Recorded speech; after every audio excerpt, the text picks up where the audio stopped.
for the Behemoth character, we had Mike Elizalde, Spectral Motions Company.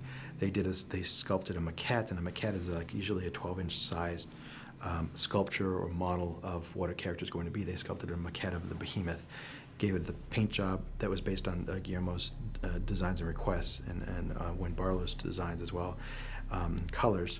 They painted a certain color and gave it over to Tippett, and that's when they made their own completely digital model, not based on anything, not based on a scan at all. Because it was so huge and had so many tentacles, we couldn't do a scan of that because it was never sculpted at a relaxed mode, because it would be this flat, weird thing. So the only thing we really scanned, I think, of the Behemoth was its open beak mouth, but that's such a small part of it. The first thing we did for Behemoth, after doing the initial animatics, was just work out like some just general animation. Like we had a cycle of the Behemoth just sort of standing still, you know, and all his mouth stuff was doing this, and like his tentacles were kind of doing this kind of thing, and he was just sort of, waiting for the phone to ring and just hanging out. So he was just sort of sitting in place, and so we could just plug that into a shot, and it would have most of the ambient motion in there, and then we would have the hero tentacles that would be flying in and grabbing stuff and throwing Hellboy around. And those were just the main challenges. There was to try to make them look heavy, make them look like they've got a lot of mass behind them, and try to get away from the just kind of like CG look of just kind of like tubes on computer-generated splines just sort of flying in.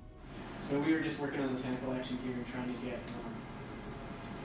get some more different action when they get cut. The pieces like that guy should retreat and kind of. We're going to have some follow through on the tip and stuff like that. And with him, we just relied on just putting in lots of animation controls and then doing some dynamic type passes afterwards. So he didn't get the standard muscle system because he didn't really need it.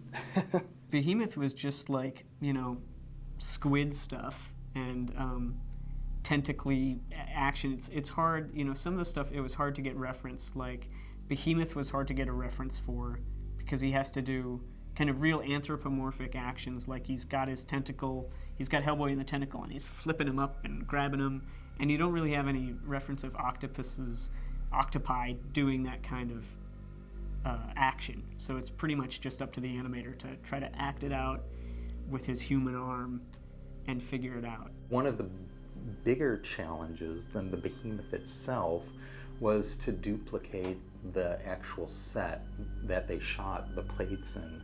The majority of those shots were all computer-generated sets, and to duplicate that exact look and to cut between the sets back and forth was quite a challenge. Quite a few of those shots are completely computer graphic, where we created the set, the camera move, and the characters. So it's, there's nothing real in a few of those shots.